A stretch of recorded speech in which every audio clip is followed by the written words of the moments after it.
Pope Leo XIV called for peace around the world during an address to a crowd in St. Peter's Square this morning. His first Sunday blessing as head of the global Catholic Church. He emphasized the need for a lasting peace in Ukraine, and he called for an immediate ceasefire between Israel and Hamas.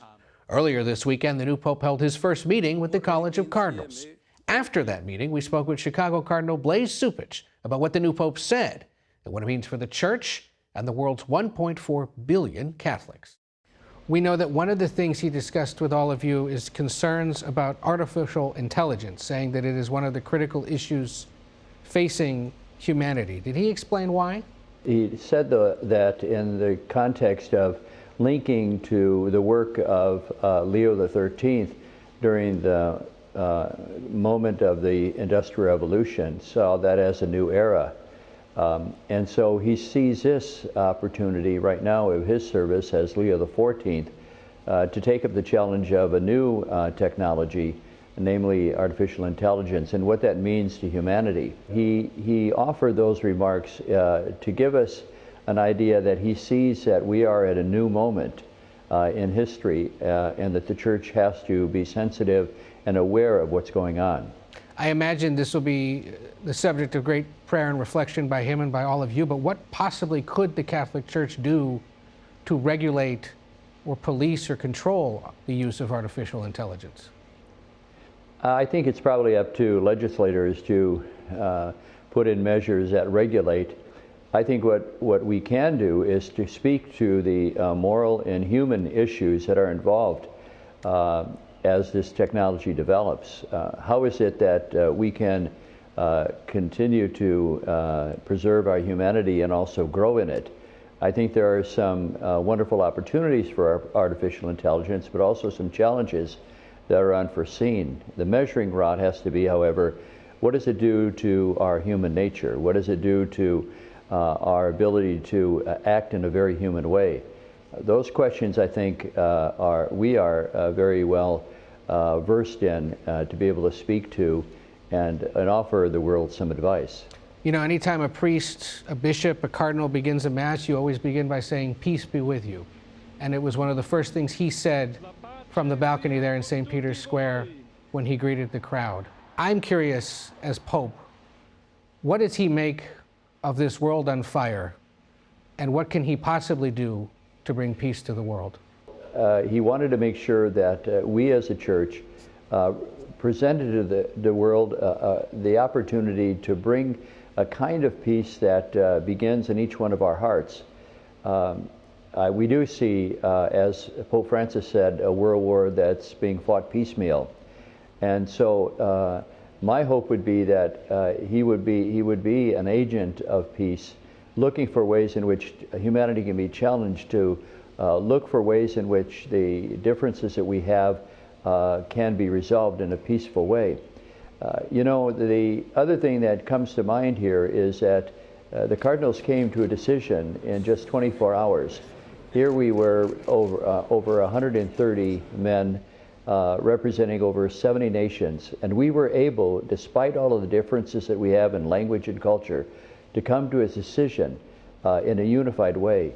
Hopefully that is a sign that the world also can work out its difficulties and differences in a way that's peaceful and that unites humanity. Do we anticipate that he'll continue Francis's legacy of weighing in on global politics? And is he perhaps calling on all of you as his brother cardinals to do the same? Yes, I think that he feels an obligation, as I think popes have in the modern era, to speak to the issues of the day. Because we live in a world in which there are real challenges globally. There is, I think, a fresh moment for us to examine what are the human dimensions of immigration. How do we see global warming impacting us? How the issues related to the sufferings of humanity should impact all of us and make all of us aware and participate in solutions. Your Eminence, it is Mother's Day, and I'm curious, what responsibility does the Catholic Church have to women right now? Well, it's a great opportunity to wish all mothers a happy Mother's Day. I think the important aspect, this was begun in many ways by Pope Francis, is to recognize the gifts and talents of women. They have to be equal partners in offering leadership in the life of the church, also that their voice is heard. They come at life differently through their own experience and enrich the discussion. But you say there women should be equal partners, but the issue of women ever serving as deacons or priests, of course, is one that even Pope Leo disagrees with. Is this a settled issue, that there will never be that, but that he perhaps continues the elevation of women in other Vatican leadership positions?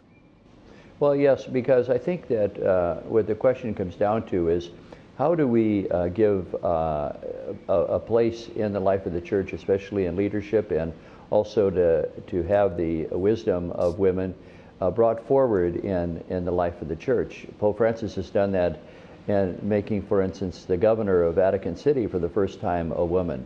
A woman who's the head of a major dicastery for religious, so for men and women.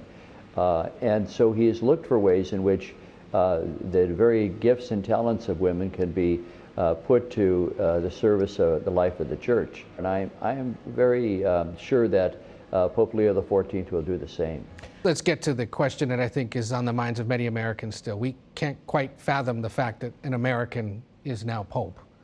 You've known him for many years. Both of you are sons of the Midwest. He's from the south side of Chicago. You were born in Omaha. You're now the Cardinal of Chicago.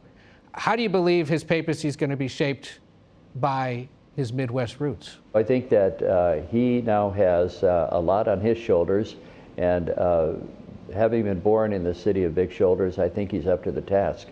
But I also don't want to underplay the fact that he's been shaped in his experience of living in Peru. The people in Peru consider him their pope, their compatriot, as he's also a citizen of Peru. And also he's lived on the continent in Europe, 12 years here in Rome. So I think he's been shaped by all of that, but we'll take pride in the fact that it all started in Chicago. And if a year from now we're trying to measure the Leo effect, maybe specifically on the American Catholic Church, how are we going to know that it was a success or a failure so far?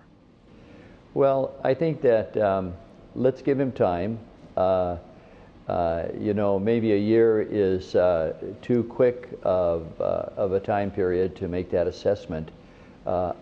It's a relationship that's going to grow, and I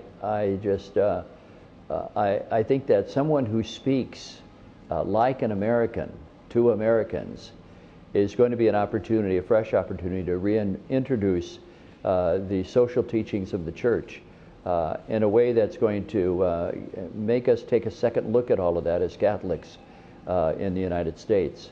That's what I'm looking forward to. And how soon do we think he'll visit? Well, it probably won't be the first one, but we're going to do some heavy lobbying for Chicago to be on the itinerary when he comes to the United States. I would think he would stop by. Why wouldn't he? Cardinal Blase Cupich of Chicago, the Windy City, congratulations, and thank you for spending some time with us this weekend. We appreciate it. Thank you, Ed, for having me. I appreciate it.